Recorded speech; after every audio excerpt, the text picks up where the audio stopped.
और आइए सबसे पहले जानिए विकासनगर की खबर, जहां पर करीब 20 घंटे तक चले सर्च ऑपरेशन के बाद देहरादून पुलिस ने गौकशी के मामले में मुख्य आरोपी मुजम्मिल को एनकाउंटर में पकड़ लिया है। पुलिस के अनुसार आसन बैराज के पास में एनकाउंटर हुआ। मुजम्मिल के पैर में गोली लगी, अस्पताल में इसे भर्ती कराया गया है। पहले आरोपी एक और गौकशी के लिए जा रहा था।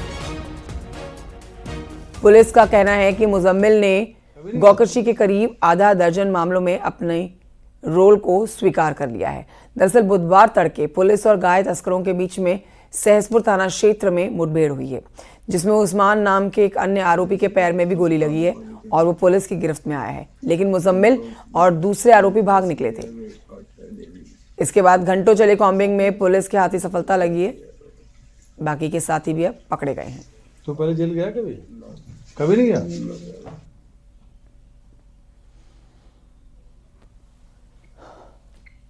देर रात हुए एनकाउंटर की तस्वीरें आपके सामने। गौकशी के आरोपी पुलिस को चकमा देकर भाग गए थे, लेकिन कॉम्बिंग ऑपरेशन के दौरान धर दबोचे गए। इनके पास से हथियार बरामद कर लिए गए हैं। मुजम्मिल मुख्य आरोपी बताया जा रहा है, जिसे अस्पताल में पहले भर्ती कराया गया है क्योंकि भागने की कोशिश कर रहा था और पुलिस को इसके पैर पर गोली चलानी पड़ गई। अस्पताल में इलाज के बाद अब जेल में डाला गया है। डाक पत्थर के आगे जो है अपनी बाइक से था ना, बाइक से जा रहा था। वहाँ पर जो है साथ में इसके दूसरा साथी था जो कहीं पर फिर ऐसे ही कोई कृत्य अंजाम देने के लिए जा रहे थे।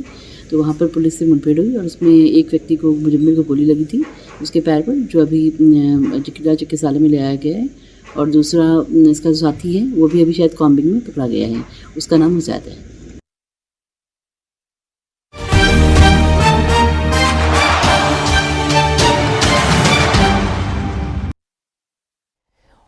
और अब बात करते हैं पहाड़ में खेले जा रहे नेशनल गेम्स के रोमांच की बात करते हैं। फुटबॉल के फाइनल्स की बात करें, जहां पर उत्तराखंड ने अपनी जगह बना ली है।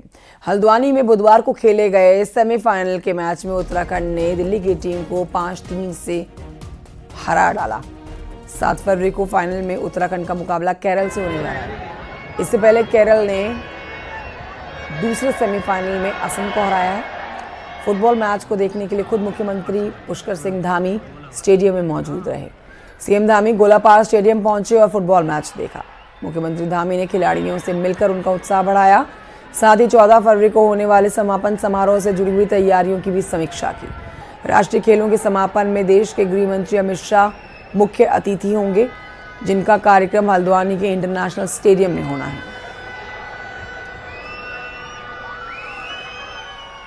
सारे खिलाड़ी जो पूरे देश भर के यहाँ आए हैं, 10,000 से ज़्यादा खिलाड़ी आए हैं, सब एक अच्छा अनुभव कर रहे हैं और बहुत अच्छा अनुभव लेकर जाएंगे। और समापन समारोह भी जो हमारा हल्द्वानी में यहीं आयोजित होना है, आदरणीय केंद्रीय गृह मंत्री अमित शाह जी उस समापन समारोह के मुख्य अतिथि रहेंगे। ये हमारे लिए बहुत बड़ा एक अच्छा ऐतिहासिक क्षण होगा और बड़ा खिलाड़ियों में भी जोश है, आम जनता में भी जोश है, सभी लोग इसमें सहभागी बनेंगे। हम कोशिश करेंगे कि हमारे हर वर्ग के लोग आकर इस समारोह में उपस्थित हों और खेलों का आनंद लें, लोगों का, हमारे आने वाले खिलाड़ियों का, सभी का प्रोत्साहन करें। 38वें राष्ट्रीय खेलों के बीच में मुख्यमंत्री पुष्कर सिंह धामी हल्द्वानी के काठगोदाम में दीवार पर पेंटिंग करते हुए भी नजर आए। दरअसल काठगोदाम इलाके में अतिक्रमण को हटाकर सड़क को चौड़ा किया गया है। साथ ही चौराहों के बीच कुमाऊं की पहचान छलिया नृत्य की मूर्तियों को उकेरा गया है। सड़क के दोनों ओर पहाड़ की संस्कृति, सुंदरता और वाइल्ड लाइफ और रहन सहन को उकेरा गया है, जिसका मुख्यमंत्री दीदार करने के लिए पहुंचे। बुधवार को हल्द्वानी दौरे पर थे। एक तरफ स्टेडियम में फुटबॉल का मैच देखा, तो वहीं हल्द्वानी में जो आकृतियां उकेरी गई हैं सड़कों के चौड़ीकरण के दौरान, उनको भी देखा।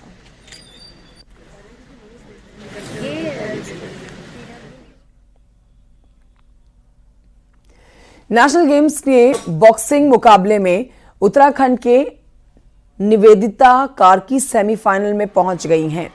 निवेदिता ने क्वार्टर फाइनल में पंजाब की एकता सरोज को हराया है। सेमीफाइनल में जगह बनाने के साथ ही निवेदिता का पदक पक्का हो गया है।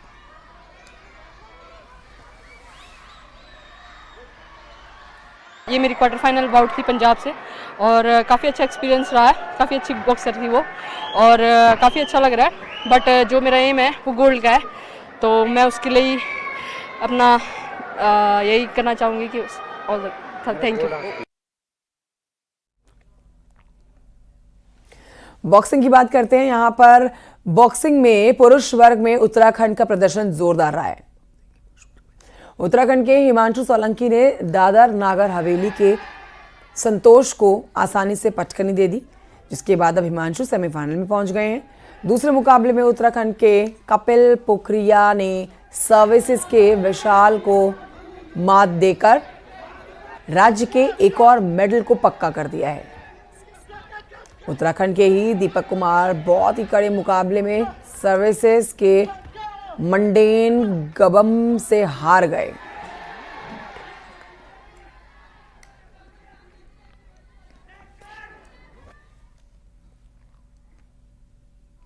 बढ़ते हैं आगे, राज्य की कुछ और खबरें आप तक पहुंचाते हैं, जहां बात करने वाले हैं उत्तराखंड के निकायों में आज से शपथ ग्रहण होने की। आज से शपथ ग्रहण होना है। 100 निकायों में आज से 7 फरवरी तक शपथ ग्रहण का प्रोग्राम चलना है। बीजेपी के 10 मेयर शपथ लेंगे। श्रीनगर में निर्दलीय मेयर के साथ ही सभी नगर पालिका और नगर पंचायत अध्यक्ष शपथ लेंगे। और जहां आज शपथ ग्रहण समारोह होगा, उन निकायों में आज से ही काम भी शुरू हो जाएगा। आपको यहाँ जानकारी दें कि उत्तराखंड के 100 निकायों में 23 जनवरी को वोटिंग हुई है, 25 जनवरी को नतीजे आए हैं। तो शपथ कार्यक्रम पर हमारे सहयोगी हमें जानकारी देंगे। ये बड़ी बात है कि जहां जहां पर जिन जिन निकायों में शपथ हो जाएगा, उन निकायों में आज से काम भी शुरू हो जाएगा। तो ऐसे में अब आप कह सकते हैं कि इन निकायों में जो चुनाव हुए हैं, अब प्रदेश की जनता को जो नतीजे प्रदेश की जनता ने दिए हैं निकाय चुनावों के मद्देनजर, काम देने की अब बारी आ गई है जनप्रतिनिधियों की तरफ से। सुनील नप्रभात और जानकारी देंगे। सुनील नप्रभात हमारे साथ लाइव इस समय मौजूद है। सुनील नप्रभात, अब बारी आ गई है उन जनप्रतिनिधियों की, उन निकाय चुनावों में विजेता हुए, जीते हुए कैंडिडेट्स की, जो अब जनता के लिए काम करने जा रहे हैं। अब विस्तार से समझाइए कि आज किन किन निकायों पर शपथ ग्रहण होगा, क्योंकि आज शपथ ग्रहण के बाद कार्य भी शुरू हो जाएगा। बिल्कुल कंचन, निकायों के लिए आज और कल का दिन बेहद महत्वपूर्ण है, क्योंकि आज से निकायों में शपथ ग्रहण की प्रक्रिया शुरू हो जाएगी, जो कल तक चलेगी। यानी कि कुछ निकायों में आज अपनी सुविधा अनुसार शपथ ग्रहण समारोह हो जाएगा, तो कुछ निकायों में कल शपथ ग्रहण समारोह शुरू होगा। दिसंबर 2023 में निकायों का जो कार्यकाल था वो समाप्त हो गया था, और तब से लगातार प्रशासक पिछले 1 साल में प्रशासक निकायों में बैठे हुए थे। और ये माना जाता है कि जब प्रशासक निकायों में बैठते हैं, चूंकि ये आम आदमी से जुड़े हुए निकाय हैं, जहां पर चुने हुए जनप्रतिनिधि बैठते हैं, तो कहीं ना कहीं कामकाज प्रभावित होता है, विकास योजनाएं प्रभावित होती हैं। तो इस 23 जनवरी को निकायों के लिए मतदान हुआ था, 100 निकायों के लिए, और 25 को काउंटिंग हुई थी। तब से ये इंतजार किया जा रहा था कि शपथ ग्रहण समारोह कब हो और निकायों की अपनी सरकार संवैधानिक रूप से अस्तित्व में कब आए। इस पूरे निकाय चुनाव में करीब 100 निकायों के चुनाव में 42 निकाय, यानी कि जिसमें 10 नगर निगम भी शामिल हैं, नगर पंचायत और नगर पालिकाएं, करीब 42 बीजेपी जीती, और शेष निकायों पर कांग्रेस व अन्य दलों का, जिसमें 2 सीटें बसपा के पास भी गई, तो कुछ निर्दलीय, बड़ी संख्या में निर्दलीयों के पास भी कई सीटें गई हैं। तो आज से शपथ ग्रहण की प्रक्रिया शुरू हो जाएगी। हम कह सकते हैं कि आज से निकायों की अपनी सरकार का जो विधिवत गठन है वो आज से हो जाएगा। जी, शुक्रिया आपका सुरेंद्र प्रभात जानकारी के लिए। बढ़ते हैं आगे। उत्तराखंड में यूसीसी पोर्टल पर लिव इन रिलेशनशिप का पहला रजिस्ट्रेशन जो किया गया है, उस पर आपको जानकारी देते हैं। एक जोड़े ने यूसीसी पोर्टल पर ये रजिस्ट्रेशन कराया है। बताया जा रहा है कि देहरादून के हैं ये दोनों युवा, लेकिन यूसीसी में लिव इन रजिस्ट्रेशन के लिए 16 पेज का फॉर्म भरना है, जिसको लेकर कुछ परेशानियां भी हैं और कुछ भ्रम भी हैं। आज हम आपको लिव इन रजिस्ट्रेशन से जुड़ी हुई हर कंफ्यूजन को दूर करने वाली ये रिपोर्ट दिखाते हैं।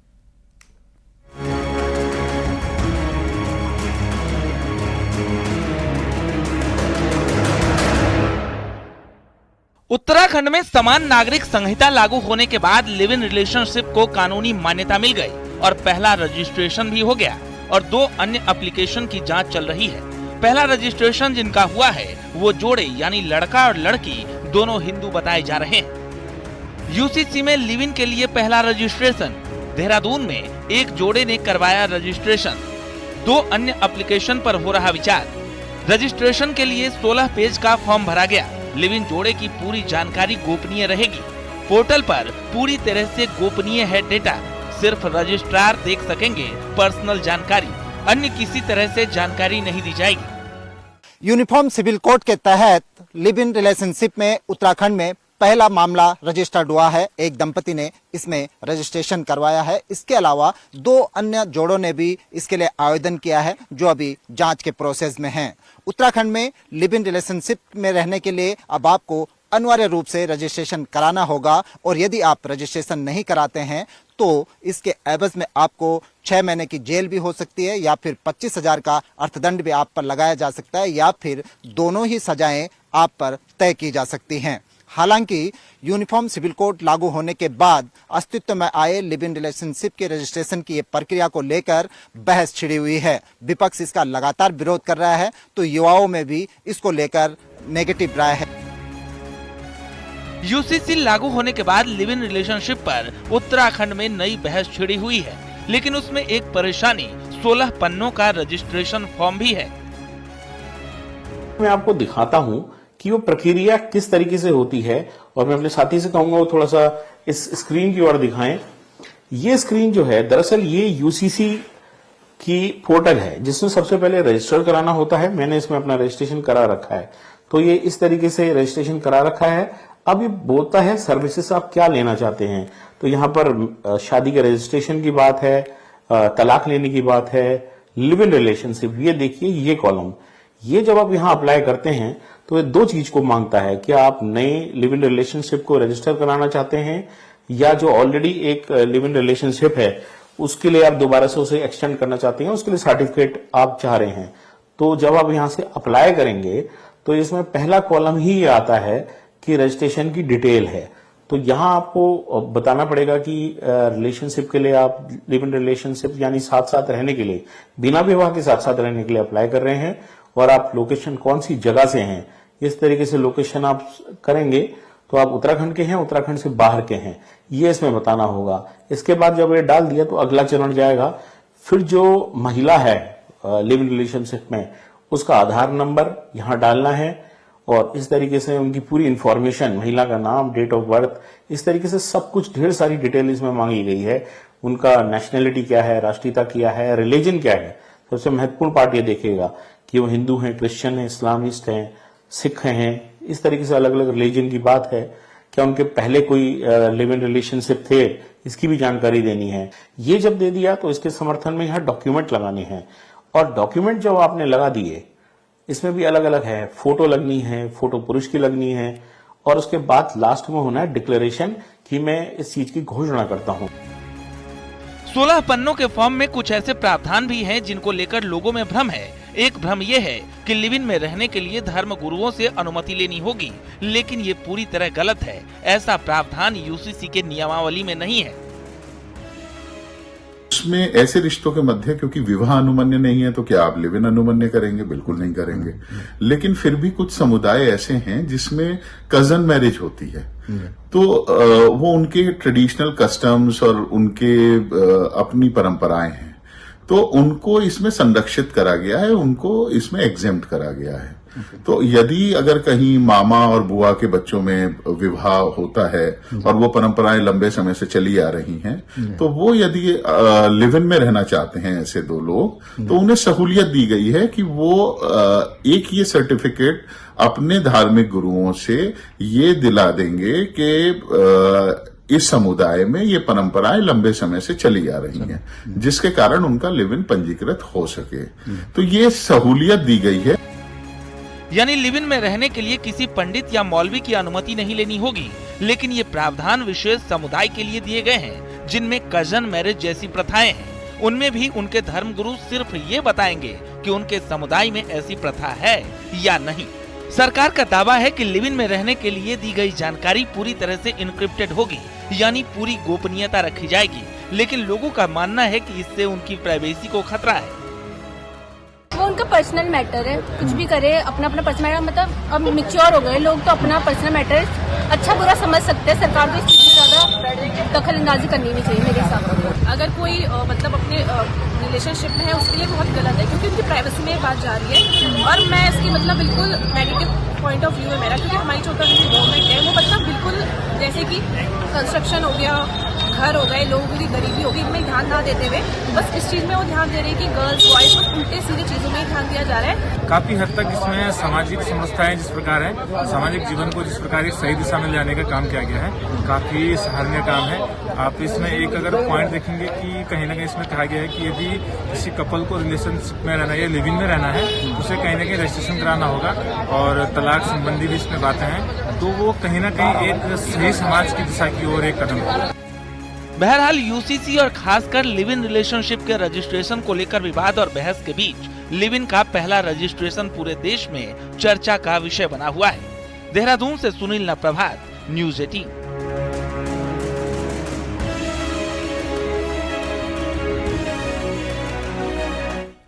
और ये बढ़ते हैं आगे। देहरादून से बड़ी खबर आ रही है, जहां पर उत्तराखंड के 6 जिलों के आबकारी अधिकारी बदले गए हैं। कुंवर सिंह बने देहरादून के नए जिला आबकारी अधिकारी। दुर्गेश्वर त्रिपाठी को चमोली और तपन पांडे को पौड़ी का आबकारी अधिकारी बनाया गया है। नाथुराम जोशी को उधम सिंह नगर, कैलाश बिरोंजला को हरिद्वार और राजेंद्र लाल को चंपावत का डीआईओ बनाया गया है।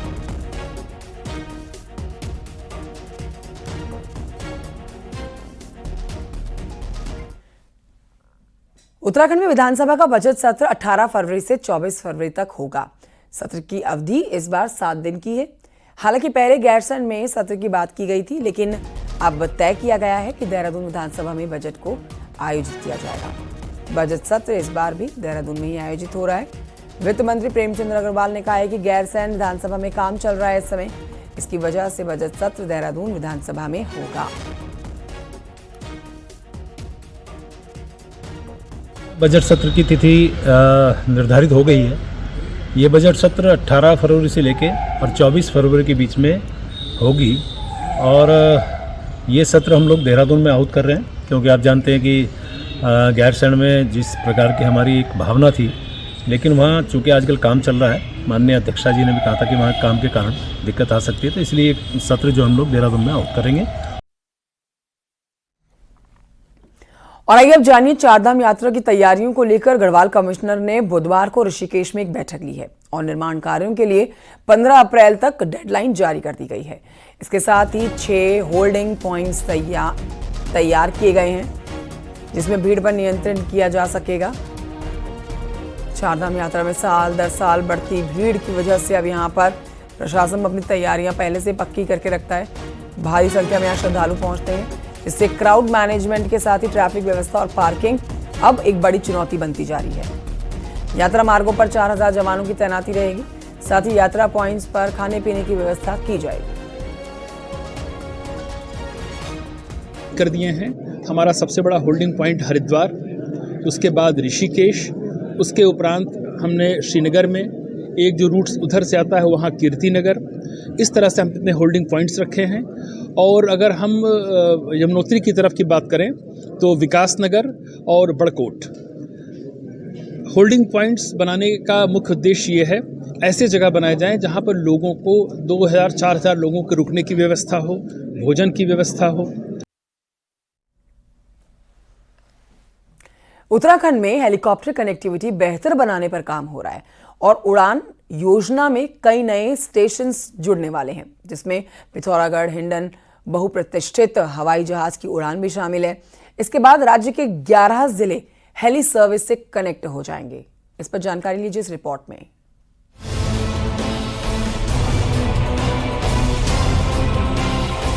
केंद्रीय वित्त मंत्री निर्मला सीतारमण ने बजट में पहाड़ी राज्यों में हेली कनेक्टिविटी बढ़ाने की बात कही, तो बजट के 2 दिन बाद ही उत्तराखंड के लिए उड़ान योजना में नए रूट्स को मंजूरी मिल गई है।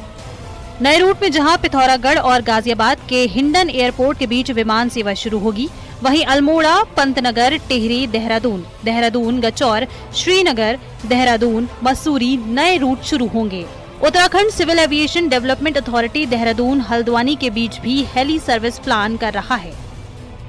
वहीं जल्द देहरादून से नैनीताल, बागेश्वर, पौड़ी के लिए भी हेली सर्विस शुरू होगी। इसके लिए सिर्फ DGCA के अप्रूवल का इंतजार हो रहा है। इस फेज़ में हम लोग नैनीताल में नौकुचिया ताल हो गया हमारा, और जो हमारा बागेश्वर है उसकी कनेक्टिविटी, और साथ ही साथ गढ़वाल एरिया में हमारी पौड़ी की कनेक्टिविटी और श्रीनगर की कनेक्टिविटी, मसूरी की कनेक्टिविटी पे हम लोग काम कर रहे हैं। इसके अलावा कुछ नए रूट्स भी आए हैं, जैसे हिंडन से पिथौरागढ़ वाला रूट आया है, पंतनगर से अल्मोड़ा वाला रूट हमारे पास आया है, और एक टहरी, गौचर और श्रीनगर वाला रूट हमारे पास अप्रूव होके आया है। तो उसके लिए भी हम लोग आगे कार्रवाई कर रहे हैं। उत्तराखंड में उड़ान योजना से 11 जिले कनेक्ट हो जाएंगे। सिर्फ हरिद्वार और रुद्रप्रयाग अभी कनेक्ट नहीं है। रुद्रप्रयाग की वजह छोटा जिला होना और ज्यादातर केदारनाथ का यात्री होना भी बड़ी वजह है। सीईओ सोनिका के मुताबिक सभी जिलों और रूट पर उड़ान योजना का रिस्पांस अच्छा है। ज़्यादातर जगह पे हम लोगों के रिस्पांस अच्छे हैं। कुछ जो रूट्स हैं जैसे चंपावत पिथौरागढ़ या चंपावत अल्मोड़ा वाले रूट्स हैं, वहाँ पे उसका टेकअप एज पर रिक्वायरमेंट होता है, क्योंकि डिस्टेंस कम है तो उस हिसाब से रिक्वायरमेंट की। आज की तारीख में RCS उड़ान योजना में जितने भी हमारे यहाँ पे रूट चल रहे हैं काफ़ी अच्छे, और उसके रिजल्ट्स काफ़ी अच्छे आ रहे हैं। पहाड़ी राज्यों में सड़क के सफर में बहुत वक्त लगता है। ऐसे में केंद्र सरकार ने उड़ान योजना से पहाड़ी राज्यों पर फोकस किया है और इसी स्कीम में जल्द नए रूट पर हेलीकॉप्टर उड़ान भरेंगे। देहरादून से न्यूज़ 18 के लिए दीपांकर भट्ट के साथ ब्यूरो रिपोर्ट।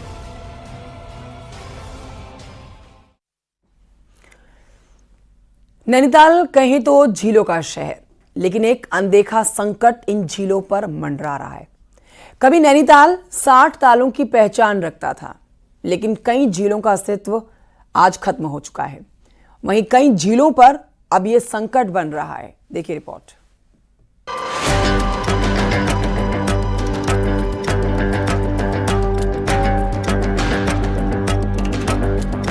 समूचे विश्व में पहचान रखने वाली सरोवर नगरी की ये झीलें संकट में हैं। अधिकांश झीलों में गाद भरने से गहराई कम हो रही है, तो मिट्टी भरने से नैनीताल, भीमताल, नौकुचिया ताल झील समेत अन्य तालों पर खतरा बना हुआ है। बारिश में नालों से आने वाली मिट्टी और गाद झील में जाने से इनकी सुंदरता खोने का संकट बना है। लेक्स में आप देख रहे हैं पानी, ये सब बरसात का इकट्ठा हुआ पानी है मैक्सिमम, तो उसके लिए संरक्षण तो बहुत ज़रूरी है। दूसरा ये कुछ चीज़ें साइंटिफिक भी बहुत इम्पोर्टेंट है, जो साइंटिस्ट वगैरह देख रहे हैं कि गाद निकालने से मतलब है, क्योंकि देखिए नॉर्मल तरीके से आप गाद तो नहीं निकाल सकते हैं, इसके लिए आपको टेक्निकल नो हाउ तो रिक्वायरमेंट होगा ही होगा। ये झीलें न सिर्फ पर्यटन बल्कि सिंचाई और पेयजल के लिए भी जिले में महत्वपूर्ण हैं। कई सालों से इन झीलों में कचरा जमा हो रहा है, तो नैनीताल झील की पिछले दिनों की नपाई में 3 मीटर गहराई कम मिली।